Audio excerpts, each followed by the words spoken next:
Assalamualaikum warahmatullahi wabarakatuh. I'm Nurul Nadirah binti Ibi Razak and my group members Wan Muhammad Daniel bin Wan Najmi, Nur Aina Safina binti Hisham and Nur Nasira binti Muhammad Rozali from AP256 would like to present about passive design building. What is passive design strategies? Passive design strategies use ambient energy sources instead of purchase energy like electricity or natural gas. These strategies include daylighting, natural ventilation, and solar energy. Passive design strategy aims at achieving thermal comfort using as little active cooling and heating as possible. This means reducing cooling requirement during the summer and heating in the winter through appropriate orientation, external shading, appropriate amount of glazing and natural ventilation. The lighting not only reduces the energy needed for lighting and air conditioning, but it also linked to health and well-being of the occupants. Next is passive heating and passive cooling. Combining good design with effective insulation can collect and store the sun's energy to provide building with warm day and night throughout most of the year. The two key aspects of passive heating are to capture the right amount of sunlight through the windows and then to manage that free heat so that it keeps the building at a comfortable temperature. This is achieved by using a combination of smart design, good insulation and features that prevent overheating. Passive heating can be incorporated into new building, renovations or existing building of all types. For the passive cooling, it can help keep the buildings comfortable throughout summer without using an air conditioner or other mechanical assistance. Passive cooling works by using shade and insulation.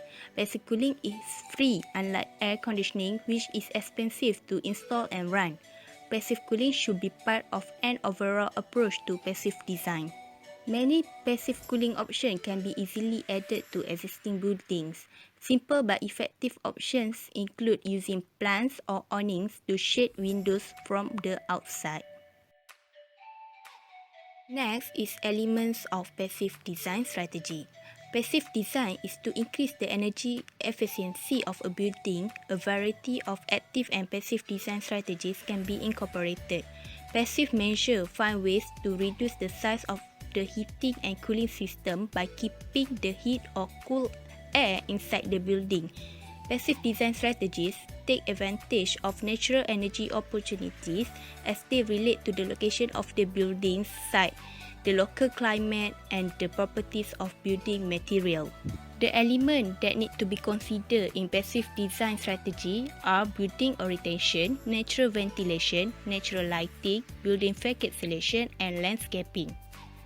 These are typically going to add much less front-end cost to a project as compared to active design strategies, and they also have the added benefit of reducing the cost of active design strategies by reducing heating and cooling loads, so that a building's mechanical system to be downsized and sometimes reducing a building's electrical lighting through the use of daylighting design strategies. Introduction to case study. The case study is focused on building house with factors in terms of passive design strategies. This house is located at Alostar, Kedah. The type of building house is bungalow. The position of the house building is in the middle, which surrounded by other houses. There are 5 elements observed in this building, which in building orientation, natural lighting strategies, natural ventilation strategies, building facade selection, and landscaping. This building has 5 rooms, 1 store, 1 laundry room, 1 dining hall, 3 toilets, and 1 kitchen. The objective of this case study is to observe the elements of design building in passive design features elements on selected building. Next, to identify the environmental condition of design building related to the site condition and climate. To analyze the result and discussion of design building elements to improve the passive design of the building. Bismillahirrahmanirrahim. My name is Wan Muhammad Daniel bin Wan Najmi, and today I will be continue my part, which is the research method. Literature study. The methodology conducted on this field experiment is actually to obtain the information for the case study, which consists of literature study, observation, and also measurement. Literature study is also known as a secondary source, which usually elaborate, discuss, and summarize the primary source. An observation method is carried out, which is done inside the living room with the aid of applications installed inside a smartphone to indicate the reading of air velocity and also lux level. The information regarding about the passive design studies that have been obtained are from the websites, and the original proposed case study has been held within the house orientation and also building elements specifically. For the observation method, this is mainly focused on the living room and come with the other side part inside the building, which consists of one panel door, which is commonly used as a main entrance, one sliding door, and two sliding windows. There are 5 bedrooms, 3 toilets, 1 living room and laundry, and also a kitchen and dining area. For the measurement method, the experiment was held on 5th of January 2021 for around 20 minutes straight, started from 6:35 p.m. for the air velocity experiment. Meanwhile, the illumination level experiment was conducted during 12th of January 2021 starting from 3:42 p.m. So, both experiments were successfully held on those days, which is to obtain the reading of natural ventilation and natural lighting level. As you can see, natural ventilation uses the natural forces of wind and velocity of the air in order to produce fresh air which will distribute equally inside the building area. Next, a good ventilation can ensure the comfortable indoor environment alongside with adequate thermal condition within, excellent moisture dissipation, and also breathable air. For the lighting, the best natural lighting for a building concludes its close connection among the openings and also the orientation of the building. The building was a common living room which faces the direction of northeast.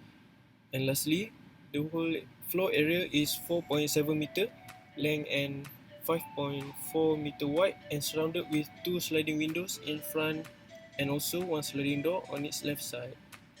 So for the measurement equipment, we use a smartphone with 2 applications including Zephyr Pro Wind Meter and also Light Meter. The device actually must be placed on a plane surface within a specific range from all openings during daytime. So that's all from me. Thank you very much for listening. Assalamualaikum warahmatullahi wabarakatuh. My name is Nar Ainal Sarfina binti Hisham from AP256 3B. So I will continue the presentation by showing the result and discussion that have been made from our group. They are 5 elements of passive design, which is building orientation, natural ventilation strategies, natural lighting strategies, building facade selection, and also landscaping. The first element is building orientation. As we can see, they are northeast, front elevation and side elevation of Daniel's house. According to the Malaysian Standard 2680, the building orientation is one of the important elements that considered in architectural passive design strategies. The orientation of Daniel's house are good, but it is exposing facade with most opening, especially from front elevation, facing west and some part facing east. Based on the technically MS2680 for buildings with rectangular plans, the building's main longitudinal orientation should be on axis 5 degree northeast, and the orientation of Daniel's house is shown on 6 degree northeast. So it needs some improvement to Daniel's house. So next, the second element is the natural ventilation strategies. The natural ventilation strategies is help to decrease the electricity used to run the active ventilation. It can satisfy the fresh air that needs to cool the building mass and interior space by an exchange of warm indoor air by cooler outdoor air. The types of passive ventilation that Daniel's house apply is cross ventilation, which is wind driven. Due to this cross ventilation, Daniel's house is provide opening on opposite walls for optimum cross ventilation effectiveness. It has transferred the winds equally, which is used the main ventilation by air conditioning system and natural ventilation. The air conditioning system are for the living room and the bedroom only. Focusing on the natural ventilation, which is wind, the sliding door is need to be opened for natural ventilation to get into the living room. The two-story building's bungalow provides airflow in between the area and provide better circulation of hot and cool air inside and outside of the building. Opening which are window and doors are present on front and rear facade to allow natural lighting to enter the building. Therefore, the external walls of the building also provide to cross ventilation even in air conditioning area and space. As a part of ventilation strategy of Daniel's house, casement sliding windows as shown in photo 3.7 were installed in every areas and side of the house. A double casement sliding door and panel door were installed at the living rooms and master bedroom areas. The casement window in a superior ventilation. No other types of replacement window offers as a big and opening for ventilation as a casement window. For the information, the casement windows are the second most energy efficient type of window after fixed pane windows. When closed, casement window have an A-type seal, preventing unwanted airflow into and out of the house. Also, casement window can hatch side breeze because their open sash acts as a flap to funnel refreshing outdoor air into the living space. So refer to the calculation. The opening ventilation is 7.96. Building by Law UBBL 1984 Part 3 number 39. The living room passed the opening requirement provision for natural ventilation purpose. The law stated that the residential building must have a minimum of 5% opening capable of allowing a free uninterrupted passage of air for natural ventilation of the clear floor of such room area. The natural lighting strategy is the third element. The natural lighting in building is an effective way to decrease use of energy in building. As Malaysia there is a 12 hours long of daylight on average, it is highly encouraged for architects and designed to fully utilize the natural source of light that comes free. In Daniel's house has maximized the natural lighting into the exterior area as shown in the photo below. Through the building painting and the installation of awning and dark tinted window, the opening plan of Daniel's house has allowed a fair amount of daylight into the building as they are a sliding door and windows with dark tinted allowing the reach of light such as in figure.